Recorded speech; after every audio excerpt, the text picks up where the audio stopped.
Good morning, Christian sisters and brothers. I don't need that. I'm wired. I am really wired. Okay. It's really a privilege for me to be here with you today. I first became acquainted with the small group of the Stevens Ministry, and one of my service sorority sisters had brought me to their attention, and they had me combine the two books, Leave Your Worries Behind and Experience Joy and Meaning in Your Life. So it's kind of whatever your needs are that I tend to develop a speaking ministry that means something to you. So Beacon of Light was also chosen by your committee, and I'm going to be speaking on being a beacon of light through developing the traits and characteristics of Christ through the fruits of the Spirit. So I hope that you will enjoy and be encouraged. I'd like to thank Pastor Jeff and the Presbyterian Women's Ministry, of course, and staff for inviting me here to present this to you. I hope that you develop clarity in 2020, like 2020 vision, and that this will also assist you in this new decade in developing clarity. A thing or a person can be a beacon of light, right? Something that guides us, inspires us, offers us encouragement, as Pastor Jeff said. And it can be a lighthouse, or it can be a beacon on the shore at a dangerous area to warn and guide vessels. A star, such as the brilliant star that led the shepherds to Bethlehem. The moon on a dark highway. The lights of a runway, if you're coming in for a landing in Orlando or somewhere nearby, and you're happy to see the lights of the runway. It can be a warning signal in an elevated position like a tower or a hill, a flare, but also, and importantly, a friend who offers direction and encouragement and guidance, and that would be considered a beacon for someone in need. Psalm 119, 105 has always been one of my favorites, and it speaks to the issue that your word is a lamp to my feet and a light to my path. And of course, we know that that's the word of the Lord, the word of Jesus as spoken. Developing of the fruit of the Spirit is going to reflect his love and his characteristics. And what is your area of influence? Is it the 15 feet around you? You feel insignificant, and yet actually you can make such a difference just to the 15 feet around you, whether it's a clerk, a bank teller, someone that's in front of you with the traffic light, and they're not advancing as soon as it turns green. So we want you to be apprised of the needs of the people around you. We don't know what just might have happened in their lives and what a little spark of encouragement might do to brighten their day. So be a beacon of light. And don't you miss the green light. Keep your eyes fixed forward. Don't be looking in that rearview mirror. The first fruit is love. Love, in the biblical sense, is not an emotion. It's a decision. It's a choice. It's an action verb. You all agree? You've heard this said before. It seeks the welfare of others. When I used to do forensic psychology, not in the criminal court, but in the family court, I would be appointed to determine parental rights and responsibilities, commonly known as child custody. And one of the very important factors was which parent was going to put the needs of the children ahead of their own, which parent was going to foster a relationship with the opposite parent, assuming that there was no abuse or drugs or other strongholds like that. When writing fiction instead of nonfiction, my editor really got on me. I'm used to narrating, to telling you things, to telling stories. And she explained to me that in fiction you have to show, not tell. Write the dialogue. be the person, express the feelings, use the words they would use. So with love, it's really important that we show, not just tell. Not just write love you at the end of a letter or a note or a card, right? But to actually use our actions to express the love and endearment that we feel. Luke 10:27 says to love the Lord with all your heart, with all your soul, with all your strength, with your mind, and your neighbor as yourself. Don't get me wrong, you have to love yourself first. Just like on an airplane where they give you the instructions in case of an emergency, what are you called to do? Put your oxygen mask on first before you attempt to assist the person in the chair beside you or a young child. Now you'll agree that it's easier to love those who are kind to you, who love you, who do not hold grudges against you. But Matthew 5:44 instructs us to do what? Love our enemies, bless those who curse you, do good to those who hate you, and pray for those who spitefully use you and persecute you. We're to forgive. We're to forget and bear with the faults of others as you would have them bear with you, with your faults. Now, forgiveness doesn't necessarily mean reconciliation. It doesn't suggest that you have to go back and reconstitute a relationship. It's simply that you will forgive the offense and move forward without bearing that animosity that will eat you. Let's look at the story of the Good Samaritan. Luke 10:30-37. A Jewish man was on the road from Jerusalem to Jericho.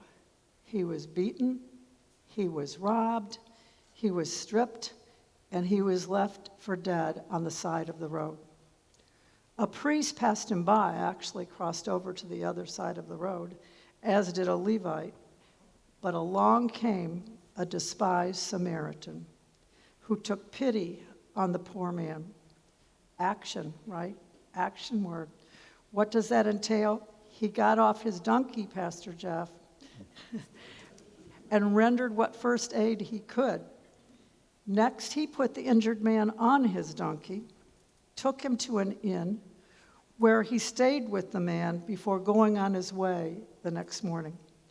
He paid the innkeeper for the man's continuing care and assured him that when he returned, if he owed anything more, he would settle.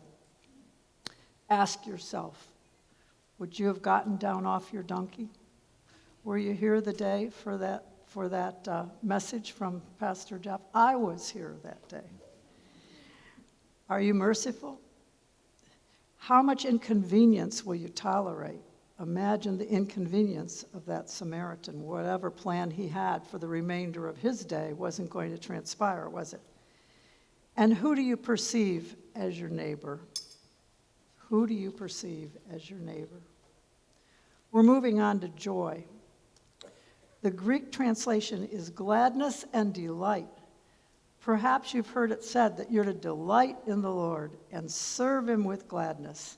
It's not a sacrifice to be here today, is it? It's not a sacrifice to have ministered to all of us by setting up this lovely function. To me, it's a privilege, and it's a manner of serving the Lord with gladness.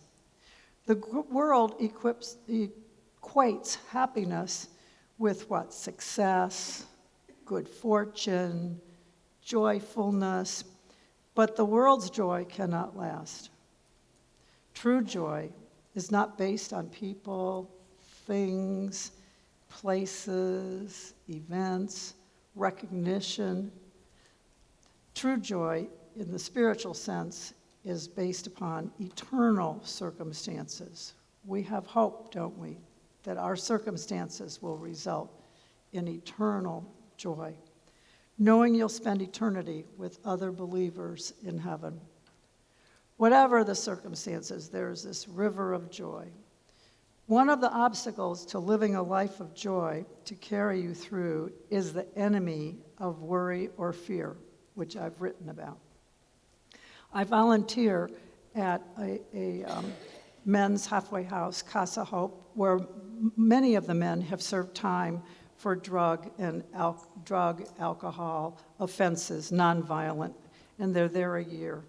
And first we go through 10 weeks of anger management, and then I teach them from my little Worry, Fret, and Fear No More book. So each day there's a Bible verse, my commentary, and then questions for the reader. So they're assigned a day, and they call me Yaya. And so they'll say, Yaya, I have week 1, day 1. And then someone will read out loud the entire thing and give us his responses. And the other guys will go, well, Yaya, I have answers too. And then someone will say, I have week 1, day 2. And then we'll go through that. And it's 5 days a week with just the weekend to meditate on what has touched your heart. So that's what we do to dispel worry on their part and to eliminate fear about the future and recidivism and what they're going to do with their lives. The Apostle Paul learned the secret of being content in any and every situation. Philippians 4:4, rejoice in the Lord always. Again, I say rejoice. And I have this image of Paul in the cell, barefooted in human waste, expressing joy. I don't know about you, but that's just beyond my comprehension. We think that our trials and tribulations will press against our feelings of joy, but everyone has a more severe circumstance than our own, right? And we're not always aware. You'll find that people think they'll be happy when. Well, when this happens, I'll be happy. If this happens, then I'll be happy. When they have more, in other words. Even Christians go around with droopy faces instead of radiant smiles. My husband wants to see that radiant smile all the time. He'll say, you're frowning. What's wrong? What's the matter? What are you thinking about? So that radiant smile goes a long way, at least in my household. And he is here today, so he's hearing this. It's not a secret. You'll experience joy when your personal identity embraces being a child of the Most High God, instead of based on the roles you play, the functions you serve, so that it's really based on being a child of the Holy God. I want you to listen to this creed. It's from a television pastor, the young Bobby Schuller, Dr. Robert Schuller's grandson. It's not what I do. It's not what I have. It's not what people say about me. I'm the beloved child of God. No one can take it from me. I don't have to worry. I don't have to hurry. I can trust my friend Jesus and share his love with the world. I'm challenging you to listen to that creed, and whatever part of it you struggle with, you can be overcomers. According to Rick Warren, joy is the settled assurance that God is in control of all the details of my life, the quiet confidence that ultimately everything is going to be all right, even in your bleakest moments. Trust in the Lord, and the determined choice to praise God in every situation. So peace follows joy, and peace is deep, abiding, inner tranquility. Peace transcends trouble and turmoil. 1 Peter 5:7 asks us, cast your cares on Jesus, for he cares about you. Or the Amplified Version states, cast all your anxieties, all your worries, and all your concerns once and for all. Anxiety is about the future. Being an anxious person is a fearful person about the future, right? Depression is about the past often, what did or didn't happen, what you have or haven't got. Can you think of a single time that worry in and of itself changed your circumstances? In and of itself. It's passive, isn't it? It's not active. Of the other 50%, 1/3 of what we worry about never comes to pass. 1/3 comes to pass in a far lesser degree, like when you're waiting to hear about your medical results or something of that nature. You're thinking about dental work and how uncomfortable it's going to be. But so it doesn't come to pass. And then 1/3, it might be an act of God, and you couldn't have prevented it. You know, the tree falls on your car. What are you going to do? Become reclusive to avoid that slim threat? And then there are always people who believe that they have control of life because they live life properly, they eat properly, they exercise, they get rest, they have balance in their lives. But control's an illusion, is it not? We don't really have control. So worry is futile. It's a waste of energy, waste of time. Mark 4:39, you know this story. He woke up and rebuked the wind and said to the sea, "Peace, be still." Then the wind ceased, and there was a dead calm. But notice the timing. The fishermen were terrified. He showed up in what? The 11th hour, as far as they were concerned. But Jesus is never late. Think of Lazarus and his sisters, Mary and Martha. They knew that Jesus loved them, and yet he didn't come and spare the life of Lazarus. But Jesus is never late. He had a bigger plan. By waiting 4 days, the Jews would know that Lazarus really was not, his spirit was not returning, and therefore he was deceased. But so when he was brought out from the tomb, they knew that Jesus had done that it was Jesus, the miracle, and not any other way that Lazarus could have still been alive. If you believe that what you're going through is for your own good, you'll see that the final outcome is freedom. So we might not feel good about it, but you can feel a sense of freedom or peace if you know that somehow, beyond your capabilities, with prayer, with support, with the will of God, that things will turn out all right. After my bleakest moments of being widowed at the age of 49, I then met my soulmate later, who was also a young widower, and we've been married 23 years. And we would never have foreseen that that would be God's plan for our lives at the time of the throes of panic and despair.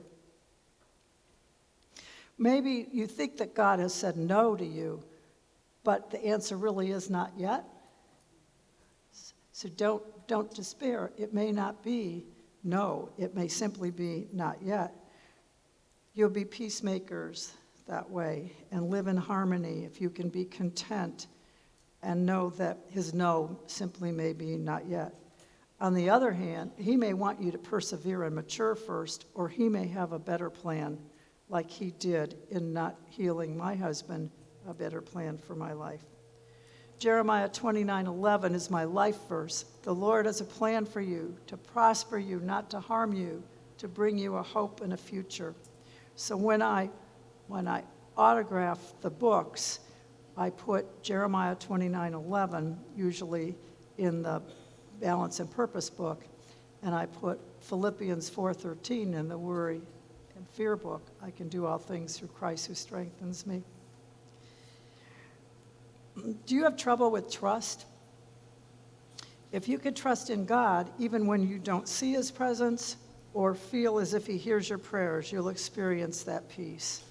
Trust means stepping out of the boat and taking risks. You can't walk on water if you don't get out of the boat, correct? Do you want to settle for being a boat potato or a water walker? Right, Pastor Jeff? I love that, a boat potato. We live in a fast-paced world. We're going to talk about patience. We want it now. Our culture wants it now. There doesn't seem to be much patience manifested in the world's daily routine.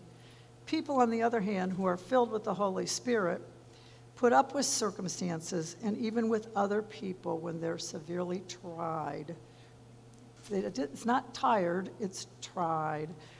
They display endurance, long suffering. Don't you hate that word? Perseverance. How has hurry impacted your relationships? Do people close to you feel less valued, perhaps? Do you get tired of waiting for an appropriate partner and settle to avoid isolation? Young people do that. It's called senioritis. And they're so concerned about being alone that they make poor choices sometimes. They're not patient. Do you make impulsive decisions that impact those around you? How about your health? Are you experiencing conditions exacerbated by stressful living? What about your emotional stability? Are you anxious and fretful? Incapable of enjoying this moment because you're thinking about the next day? Are you jumping ahead?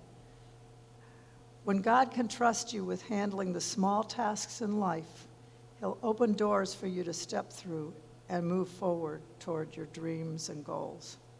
Matthew 7:7, keep on asking, and it will be given to you. Keep on seeking, and you will find. Keep on knocking, and the door will be open to you. This verse doesn't say that when you first ask, you'll immediately or soon thereafter receive. It's a matter of believing and waiting patiently. If your needs are in line with God's will for your life, trust that He'll provide what you seek in His time. And that's the difficulty, isn't it? His time. All of life is composed of waiting periods. The child must wait to do certain things. Like my grandson was concerned he might not be tall enough to ride the highest roller coasters last weekend, or they want to drive a car or graduate from high school or college. There's a waiting period. We must wait 9 months or so to have a baby. What do you do with the passing of time? Do you do what you can do instead of helplessly expecting all of your dreams to fall in line? Use your time productively. One way to do that, get your mind off yourself and help others. Take baby steps and set realistic goals, measurable goals that you can recognize the success and that you're making. Don't allow discouragement to interfere with your forward movement. Waiting patiently doesn't mean that you're stuck. It might take some flexibility. The door God will open for you may not necessarily be the one that you're seeking. Your future may be blessed more abundantly than you could ever imagine. Have you ever been grateful that a prayer wasn't answered at the time that you required what you thought you needed? Kindness and goodness. In a world where you can be anything, be kind. By the way, you have fill in the blanks there, and we are on be kind.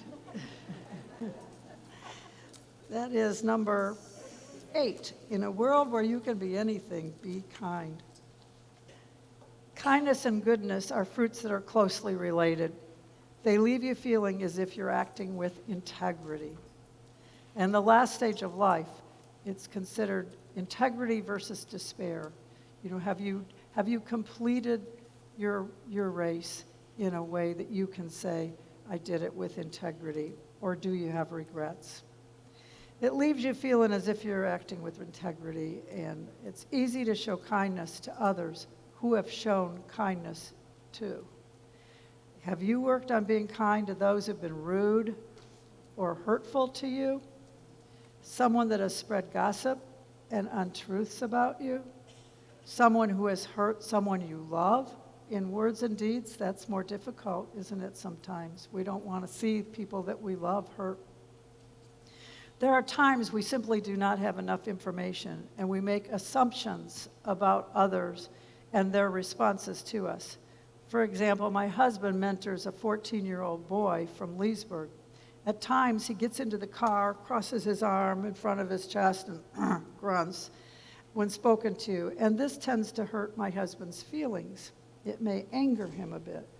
As time goes on, his nonverbal and verbal behavior changes through the evening.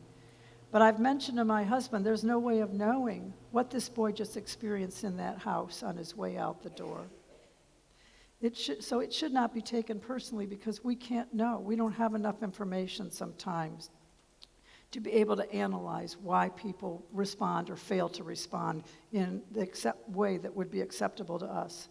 So he keeps on doing good, so to speak, with this boy and one other, demonstrating consistent caring and commitment in his relationships with them.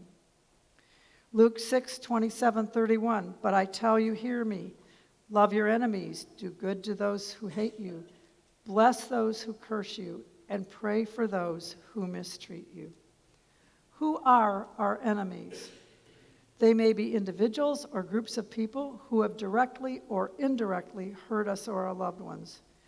Or we may be operating out of preconceived stereotypes. Contact breaks down such beliefs and barriers. I'm reminded of a bonfire at TCM in the woods of Vienna, Austria. It's a mission that Fairway supports where they train Christian pastors in the Eastern European Bloc countries, and they are working on master's degrees secretly, usually, from the United States. So they write a lot of papers, do a lot of things, and then they come to the campus and actually meet with the American professor for 4 days before they take a written exam. That could be the culmination of a 3 or 4 credit hour course. So one night, they had this bonfire, and they sing and strum a guitar in their languages, and we can recognize the tunes, and then we strum in our language, and they recognize our tunes. And it's just very touching. They give their testimonies, how they became Christians and walked away from Muslim families and such. So this one trip that we were on, one of the volunteers was from a large church in Cincinnati, and he was a rather prideful man. He came because his little wife wanted to come, and he was an international Delta pilot. And so all of a sudden, he stood up in this bonfire, and I'm sure his wife's heart was just beating out of her chest, and he said, I was an Air Force fighter pilot. I was trained to kill you, and I'm here tonight to say I love you. All of a sudden, this middle-aged, gray-haired gentleman from Russia stood up, and he said, I was a Russian fighter pilot, James, and I was told that if we were taken over by America, we would be your slaves, and I'm here to tell you I love you too. And they embraced.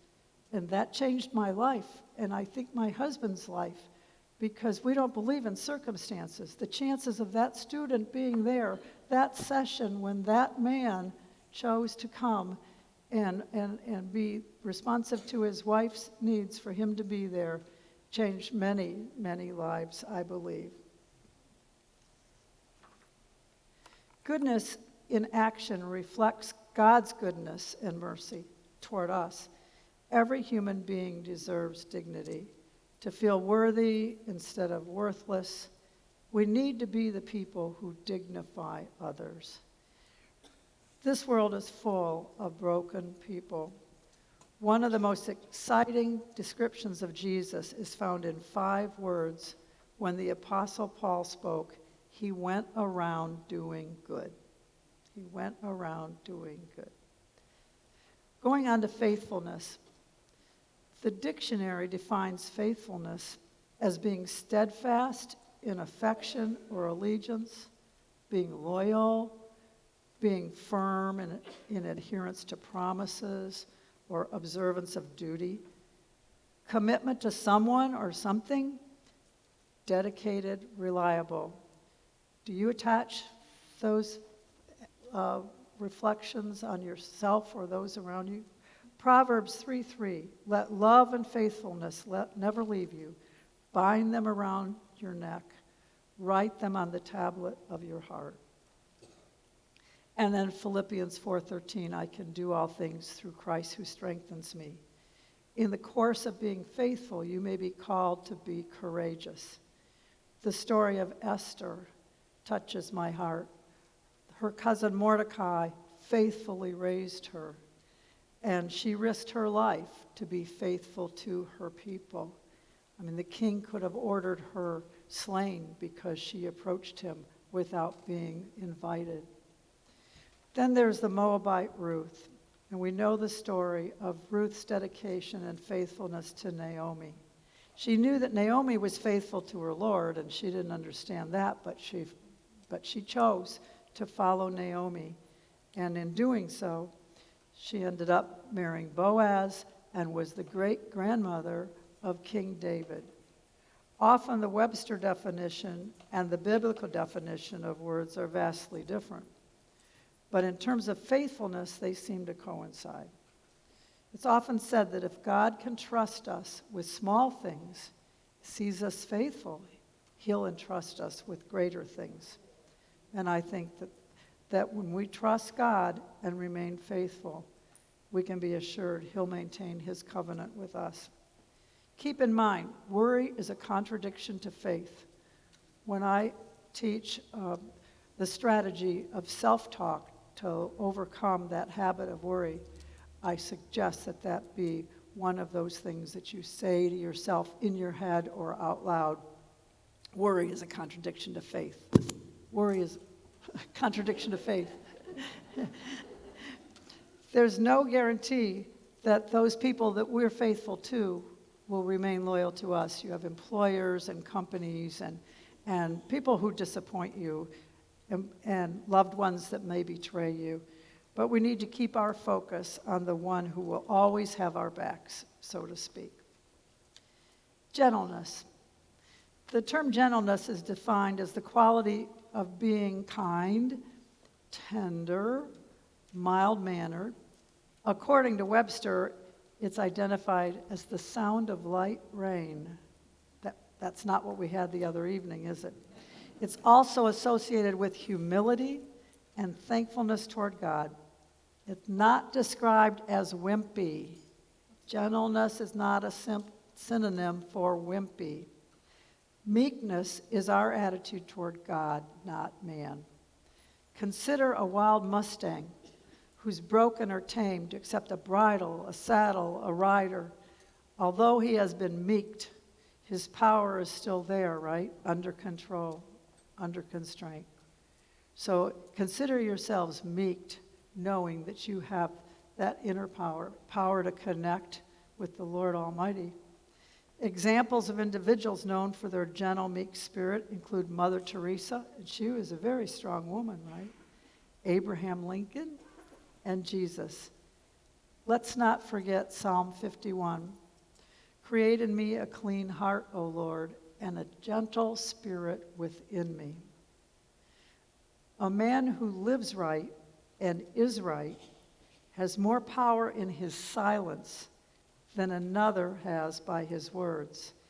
Phillips Brooks, never heard of him before I started researching for this presentation.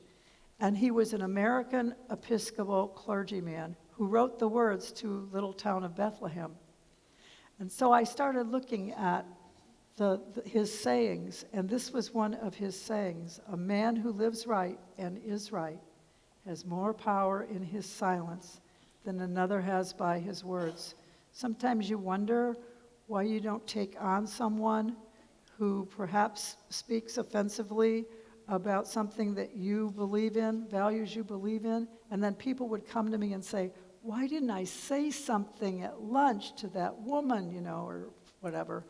And generally speaking, you will be told that your silence may have meant more if they know or she knows what you stand for, or there might be a better time and place where the impact would be more meaningful than in a group where there might be support that leans toward that person's thinking or beliefs. The 23rd Psalm depicts God's mercy and gratitude, gentleness toward us. One day, as I walked through the living room, many, many years ago, I was a young mother, I heard Dr. Robert Schuller describing an accident that his 13-year-old daughter had, a motorcycle accident. She lost her leg.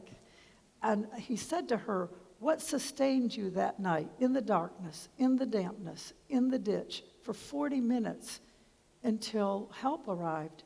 And she said, the 23rd Psalm, Daddy. Well, I didn't even know. I mean, I knew of the 23rd Psalm, but I had not memorized the 23rd Psalm. And I thought, if it's good enough for that girl, it's good enough for me. And so since that time, I image each phrase of the 23rd Psalm. I'm going to walk you through it in a minute.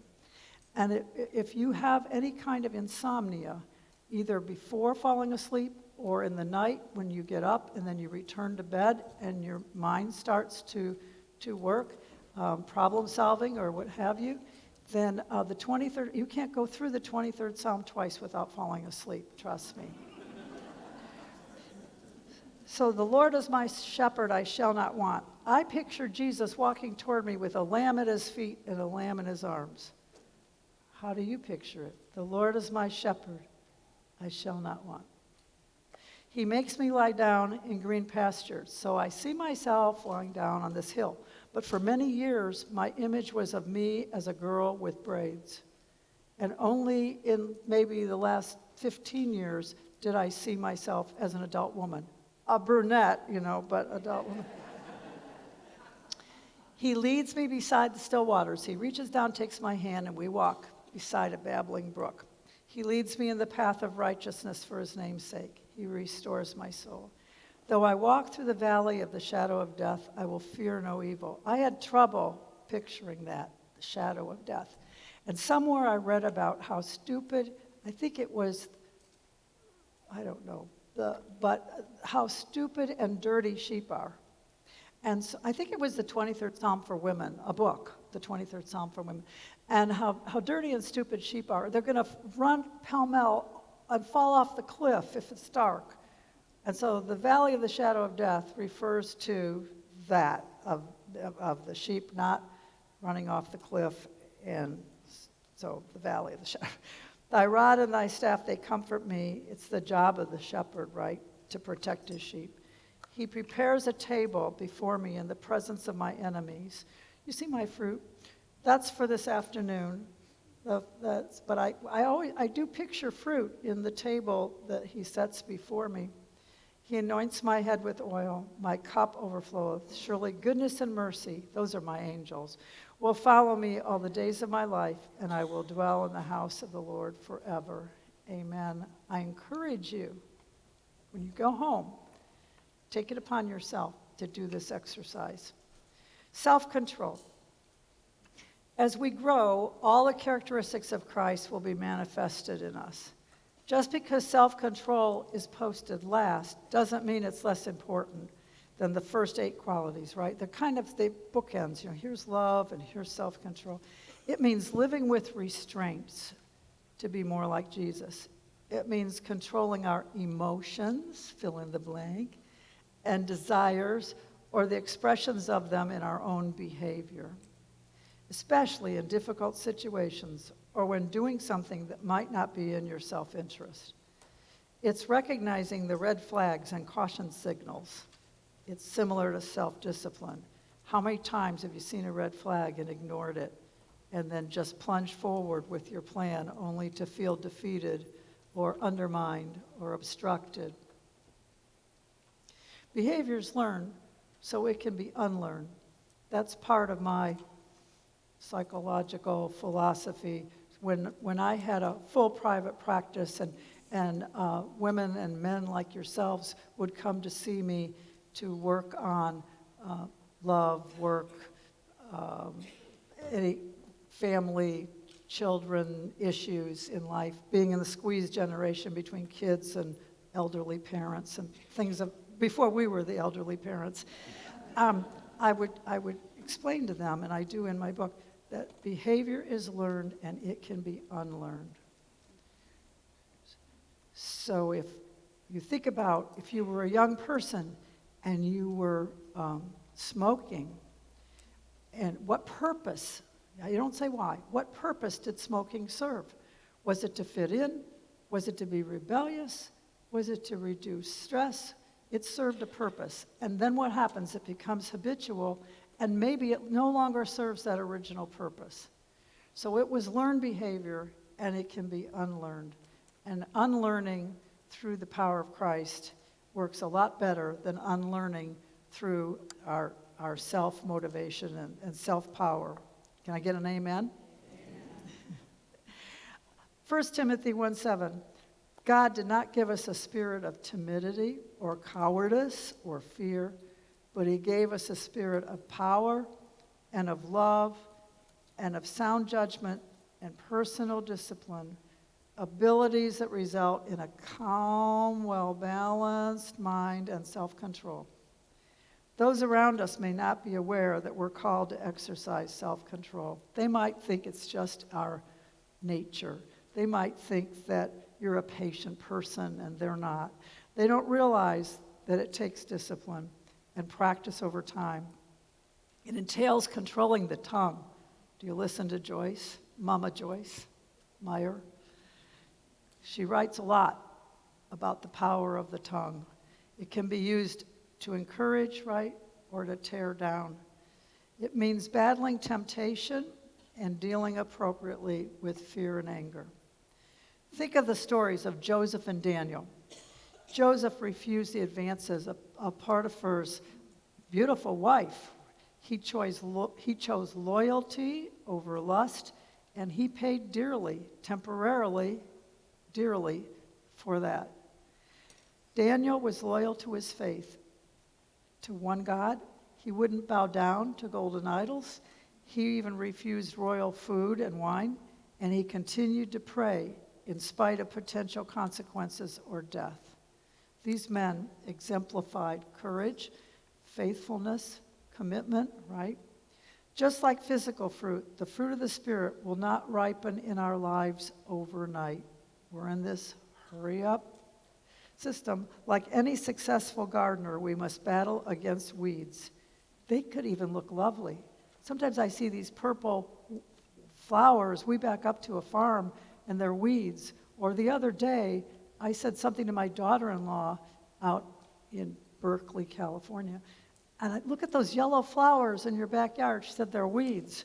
So it made what appears to be beautiful may actually not be so beautiful, right? To enjoy the sweet fruit we desire, we have to battle against the weeds. We must constantly work to rid our lives of weeds, of our old sin natures. There's our weeds, girls, that want to choke out the work of the Spirit.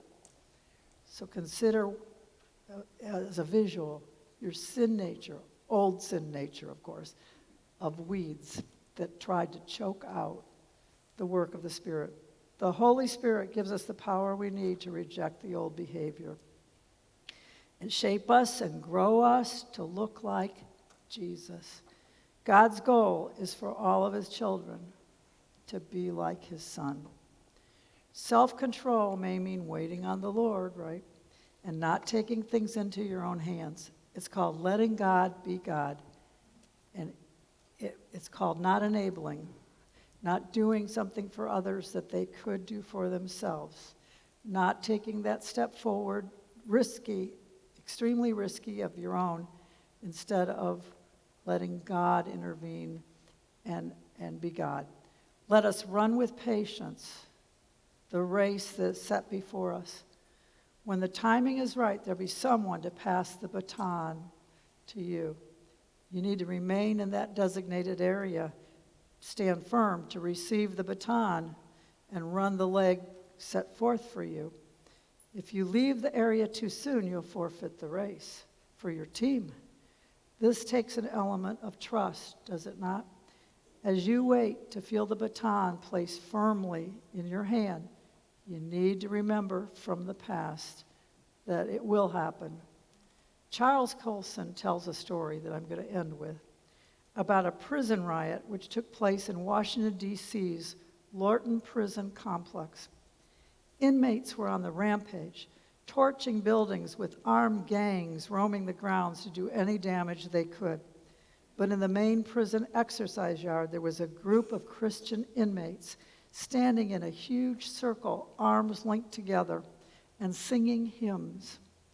Inside this circle was a group of prison guards and other prisoners who were seeking protection from the rioting inmates. What a sharp contrast is drawn in this story. This is the kind of distinction we as Christians must draw in a dark world.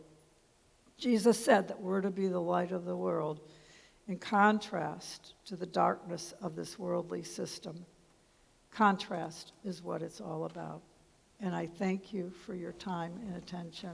Thank you very much.